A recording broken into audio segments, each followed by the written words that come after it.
Good morning, everyone. It's December 30th, and it is cold. I've got a new sweater that Jen bought me for Christmas on, and I'm still chilly. I should put a jacket on too, but I want to get this intro finished so we can get going. It's overcast. It's been overcast all week. We wanted to actually get out there to other places this week, but it's been like this. It's been raining and just dreary. We've got a longer hike we want to do tomorrow on Sunday when it's nice and sunny. Today is going to be still an important one. It's a place a lot of people have asked us to go to. It's the swimming hole. It's the what people call the horse pond at Warriors Park. Warriors Path State Park is a small park. I'm going to show a lot of you probably have never seen it from the ground, except for probably the Chris McDonough interview with Candace, where they just showed kind of one area. We're going to show you what that place looks like up. It's apart from Warriors Path is actually, there's Duck Island. There's an island where people have a path and they walk around. The swimming hole is down the road. It's actually away from everything. It's pretty secluded. I was surprised to hear people go swimming there because it's kind of murky water and or dirty with a lot of like pieces of wood, if I recall correctly. We haven't been there just because it's not exactly a place most people go for fun. But we are gonna go out there today, and we're taking a couple of approaches. That place has been searched to death. I'm sure, tons of searchers have gone through the woods there. I know when Chris McDonough was there interviewing Candace, some searchers showed up. So this isn't so much a search. I may be looking through the wooded areas for anything weird, but I doubt there's going to be anything. Again, heavily searched. I might see something, who knows. But what I really want to do, because I don't know if anybody has actually explored the water, is I'm going to be getting some fishing waders and actually going into the water. Thanks to all of you watching these videos, I can afford that, and I've got a long extension pole now that lets me get about 10 feet out in front of me, get the camera out in front of me. So I'm actually going to be wading into the water as deep as I can go and sort of scan the entire beach, the entire swimming area. Scan the bottom. Really, I don't know what I'm looking for, whether it's something on a rock that indicates an accident happened, or who knows. Just want to see what's under there. A lot of people have said, hey, wish there could be a scan of the swimming hole. We'd like to see what's in the water, so I'm doing this for all of you to see what we see. But the big thing today, this is definitely one of those places where we want to see what Jen feels, what she picks up on. This is probably a lot like the Ben Hill trip, because we know that summer was there. So I am getting freezing, so I'm gonna get back in there, get bundled up, and then we're gonna go out there and see what we see. So let's get going.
All right, everyone, so we are at the swimming hole.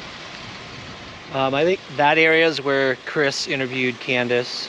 This is the parking lot. Very small, actually. Small parking area. There are stables up there, you can see. Unauthorized, so you can't go up the road any further. This is pretty much where people come to go swimming at the swimming hole, apparently.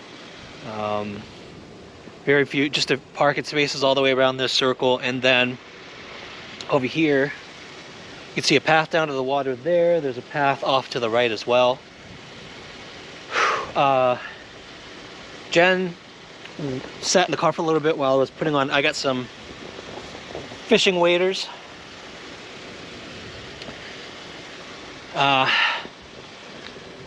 I can go pretty deep with these, at least almost up to my hips. So I am going to just scan the water. The lighting sucks today. The lighting it's only 3 o'clock, 3:30, and it's just overcast and gray. So I don't know, the lighting's not gonna be great for this video, but we're gonna do our best. I do have a light that I'm gonna hook onto my pole. I've got a long pole now. I can go 10 feet out. I'm gonna hook a light underneath the camera and then the camera and angle it so I can scan the water. I'm gonna basically walk into the water and go back and forth, just scanning the bottom with the light on the camera as far out as I can walk and along the shoreline. It's gonna take a little while, but Jen needs some time to kind of walk along the shore, feel things out. She's already picked up on things in the Jeep, which I will let her tell you later. So we're gonna get over there before it gets too much darker, and I'll start doing the scan, and we'll see what happens.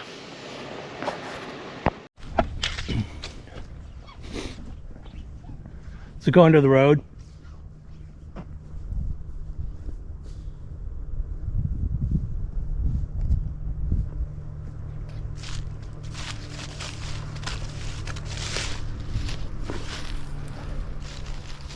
You light? Oh, it's just a cavity. It's just a cavity.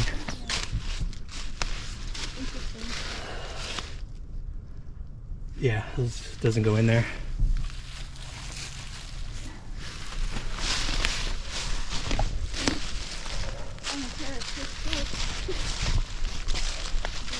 Oh.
Yeah, someone put up a Summer Moon Wells memorial.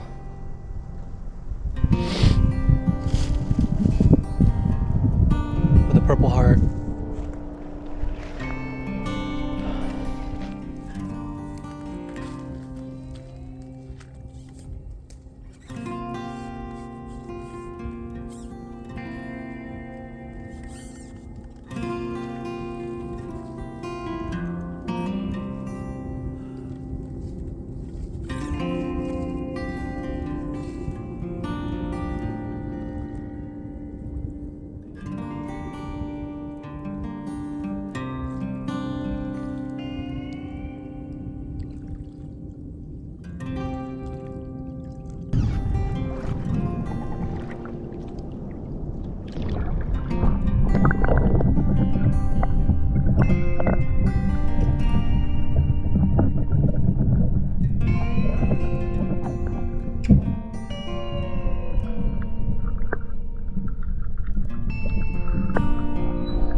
All right, so as I was finishing the water search, Jen was searching up there, and what happened again? Talk loud, because the... Okay, I'll try. So when we were in the Jeep, I sat for a bit to do, not really a reading, but to get my bearings.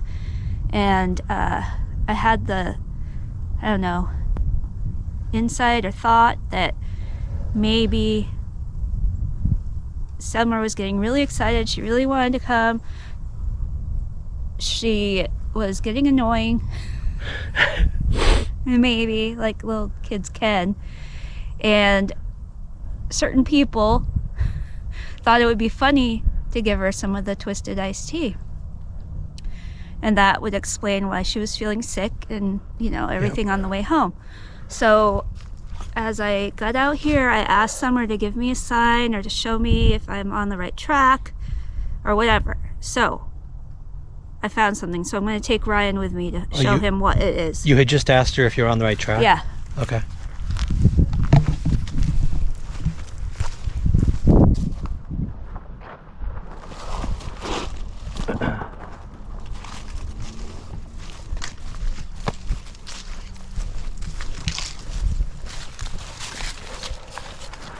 This far?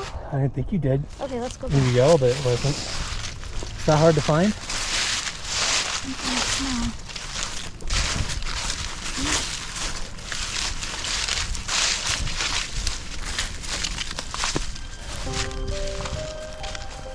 Found it? Oh, shut up. Oh, shut up.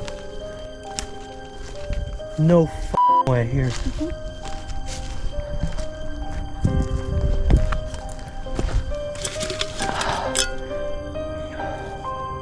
Are you kidding me?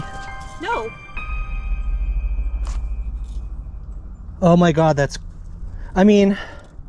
But that's why I say it's not a big deal, because a lot of people come yeah. drinking that. But it was just after I asked for a sign. So you had just asked for a sign. I'm like walking through here like, Summer, please just give me a sign if I'm on the right track. Anything. And I just saw that. Okay. The skeptic in me, I'm just going to start there. Yeah, it's like... Says a lot of people probably come here and drink twisted tea, obviously. But right. Walking through here, there aren't many twisted teas around. No, there's just that one can. I only saw that one can. So it's quite a coincidence. Yeah. And over here there's dead something. It's like a... Ew. Hey, that's gross. Oh, it's skunk. I can smell skunk. It. And you also found a skunk. Good job. Why do I find this terrible wildlife? See, so there is a Sprite bottle over there. Yeah. Oh, there's plenty of trash. Yeah. Like that's why I said like this. The coincidence to me is if you just asked that question and then saw it. Yeah. So. That's what happened. Well, I was like saying it as I was walking through, and then I saw it. So. It wasn't an afterthought or something, you know. It was because you're bound to find something every single place we go. Somehow. There's something to find. So this is a small place. I'll show you the overlook. Like if you walk up the trail, there's this overlook. It's actually very pretty here.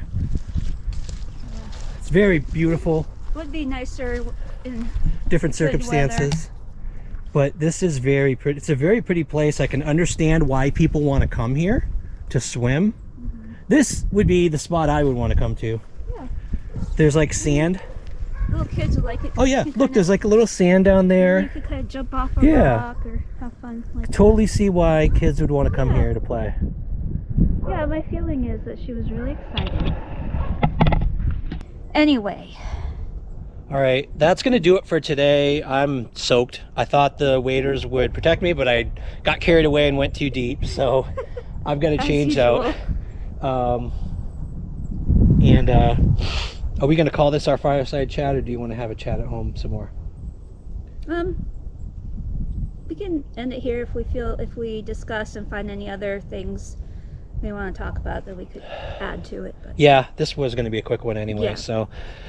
So this was the horse pond. I hope you finally all got to see it more from the ground. I know a lot of people only saw little video clips and didn't really know what it looked like, so this is it. We're gonna head home now, and we've got a lot planned for tomorrow, so we're gonna get ready for that. Hey everyone, so when we got home, I wanted to do a little research to see how see the likelihood of this scenario that Jen described happening. So the first thing I wanted to find out was, I recall at some point hearing something about Candace telling Hunter not to tell anyone about the Twisted Tea, and I can't remember where that came from, so I'm going to do a quick check on YouTube, see if there's anything reliable on that.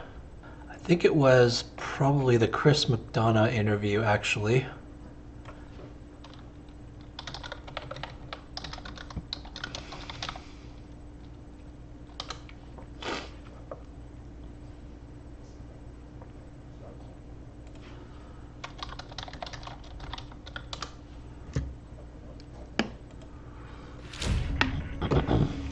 I'm Chris Mc. It's away from, I don't like to have the kids around a bunch of other kids. A lot has been said about the tea thing, right? And there's Can over there and stuff. Now, I asked Hunter, when we come down tell me here, the story on that. This place was littered in trash. Okay. It was all trash down here. Like, them teas were all over through there, all through everywhere. Okay. There was flowers that my mom wanted to pick from here, and I said, Mom, you better not do that. It's a state park. You get in trouble for that if you get caught. Okay. I'm not getting caught for that. Okay. And I told her that, and so we just walked on back to the truck, but I don't know where that iced tea coming from. I know that I did buy an iced tea from the smoke shop in town, but I bought that iced tea from my mother. Okay. Okay. And if she was here today, she would tell you that. Right. Right. And the vapes that I bought were nicotine vapes from the hippie house. Next door. Right, next door. Okay. Well, no, they're kind of, one's further down by the mall. The smoke shop's further down by the mall where I got the iced tea.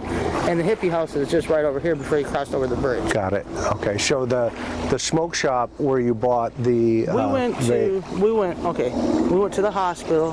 Right. And picked up my mom. Right. And then we stopped at the smoke shop, and I got Mom that twisted tea that she wanted. And then I stopped at the hippie house and got me some smoked nicotine vapes. After we were done at the hippie house, I think we bought 3 of them, I think. Okay. I mean, there was nothing. I honestly didn't see him drink nothing down here. I don't know what he's talking about. I really don't. All right. So it's your word against his, basically. Pretty much. Okay. On this scenario right here. Okay. So from here. 3 of them, I think. I believe. And I set them right there on the council, and he asked for one. I said, no, you can't have none. Did he take one? I don't know.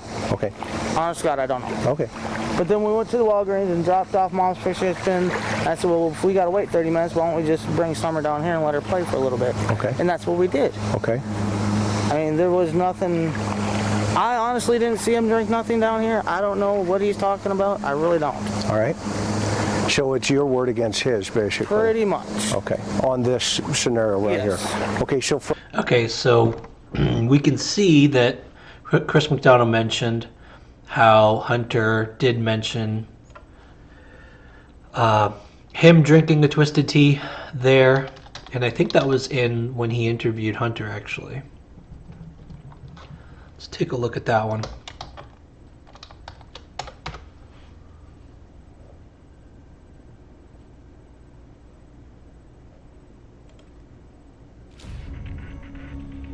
I'm Chris McDonough, a retired homicide detective. Utah. Candice? Yeah. Okay. Is her nickname Candy, though? No, that's her mother's nickname. Got it. Okay. So Candice gets out. Gets out, she goes grab cigarettes, she buys a puff bar, she buys... A what? Okay, then what happened? And then she bought the twisted tea. Twisted tea. How many? Just one. Just one? And bottle or can? Looks like it's a can. If I could get a picture real quick, I'll show you what it looks like. All right, go ahead. It's a whole can, if I'm correct. Not the smartest tool. There you go. Right there, twisted tea in a yellow container. Okay? Okay, cool. You get the twist. She buys Just one. one. It's I don't good. want to just mess cut up it your off. phone, bro. I'll just cut it off. I'm an Apple guy. Yeah, I am too. It's just that I gotta use that till I get enough money to buy me one. Got it. Okay, so then what happens? Then after that, we go to the horse stable part. So you drive to the horse stable. All right, so definitely they had Twisted Tea at the horse pond, at the swimming hole. Hunter says 1. I thought Candace said 3, but regardless, and she said it was for the grandmother. They put her arms wrapped around because she gets cold when the window's down. Where she give you something? Yeah, that Twisted Tea. And when did she give you that? As soon as we got out the car. Right, as soon as you got down there? And did she have one? No. Did she have any alcohol? No, because she had to drive. Okay, so she gives you the alcohol. Yeah. Did you ask for it? Not until after she got it. Okay. I mean, So, I ain't never gonna lie. no, okay, so after she bought it, you said, hey, can I have that? Yeah, she just said yeah. And she just kicked it onto you, gave it to you. She does that. You can ask her. Okay, well, I'll ask you, because you're the one, if she handed it to you, right? Yeah. Okay. Now, what about the vape? Yeah, the vape. All right, so the one Twisted Tea, if you believe Hunter, she handed to Hunter when he asked for it, and he had it down by the water and was drinking it while Summer was swimming. She just treated me like her this straight top part? Don't answer that, huh? And so now the milk's on the other side of Summer. How does that happen? Oh, no. I don't either. And that's why I'm asking. I think this is the part where Hunter mentions Candace telling him not to mention the alcohol. I don't even remember how I got out the car. That's the funny part. That's fine. That's I fine. thought I was totally sitting in the middle the entire time, but I guess not. Now, did Candace then, let's fast forward. We'll come back to that later. Now, straight up though, from there now, you're here. When's the next time Candace contacts you? Around 7:30 that day. That night. And where were you at that time? I was over at the park in Bristol with my girl. Hanging out with your girlfriend. Uh-huh. Okay, and what happens? Tell me about that. So she called me saying that somewhere's missing. Okay. I thought she's pulling a leg because she's known to do that. Yeah, I'm going to fast forward a little. I think it's a little bit further along that he mentions that. Up the next day. The next day she shows up where? Here, this is not. Well, let's see, you were interviewed by TBI on Wednesday. She came here Thursday, So 2 days after or a day after? 2 days after. And then what happened when she got here? She got here. She was like telling me how she talked to them and was like, don't mention about the alcohol, but I don't mention. Did she say what she told them? No, but she started asking me. I just told them what happened on the timeline. And what did she say? She said, okay, that better be it. I said, you didn't even scare me. Well, why would she try to scare you? That's what I'm saying. Why was she trying to even ask questions about it? What's your gut feeling? My gut feeling is that she had something to do with it. But then when all this happened, she just wanted the money in it because I'm not going to say names, but one of Red's friends, my girlfriend's mother's friends, was on Beach Creek just riding around, and she seen, as soon as someone posted a $25,000 reward, she seen her car, Candace's car, zooming down the road to the Hawkins County Police Station. All right, so what I find strange about it so far is that the first thing she would mention to Hunter would be don't mention the alcohol, which you would think of all the things she is worried about at that moment, with Summer missing, with the investigation, with the polygraph testing going on. It would be weird that one of her primary concerns talking to Hunter would be not to mention the alcohol. When I first heard this a while back, I thought it was just worried about giving a minor alcohol, but now I'm thinking there's more to the alcohol than we may realize.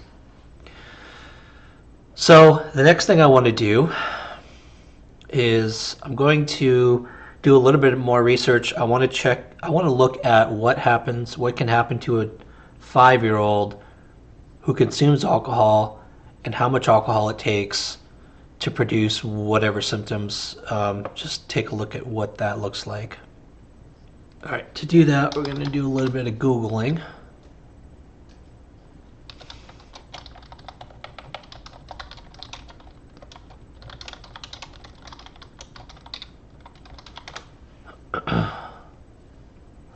Alcohol can be a dangerous poison for children. Alcohol depresses the central nervous system and causes low blood sugar. Children who drink alcohol can have seizures and coma and could even die.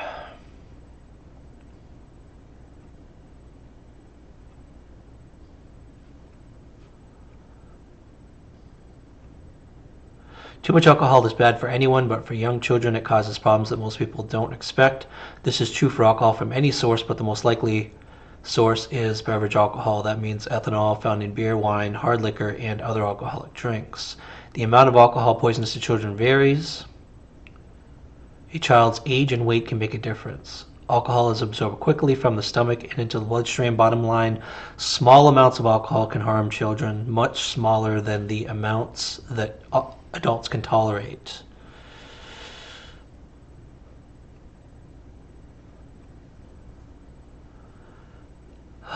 Children's bodies can absorb alcohol fast. This occurs in less than 30 minutes. It can cause confusion, vomiting, and seizures. Child may have trouble breathing. It reduces the gag reflex, can cause choking. Child may ingest alcohol when the alcoholic drink is left out by accident, also found in other liquids. Small amounts of alcohol can cause symptoms in young children. Even inhaling rubbing alcohol can make a child sick. So frustrating. Hard to find some stuff like this. Let's take a look at here. It only takes a small amount.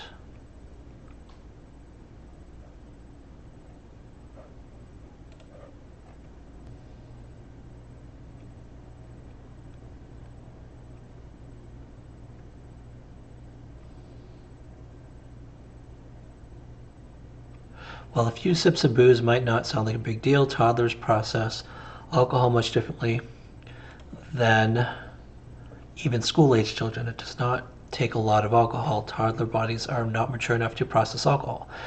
A child with blood alcohol levels of 0.05, which is lower than the legal limit in most states, have had problems. That's because their livers can't properly process alcohol, causing their blood sugar to dip, sometimes to dangerous levels. They can experience seizures, comas, and even death. If blood sugar drops too low, identifying warning signs remains a challenge. Parents can't rely on signs associated with adult drunkenness. Extraordinary sleepiness. A child who refuses to wake or falls asleep while playing might be intoxicated. If your child normally walks but suddenly decides to crawl or can't speak clearly when he did before, he might have drank alcohol. Speech is slurred, balance is off.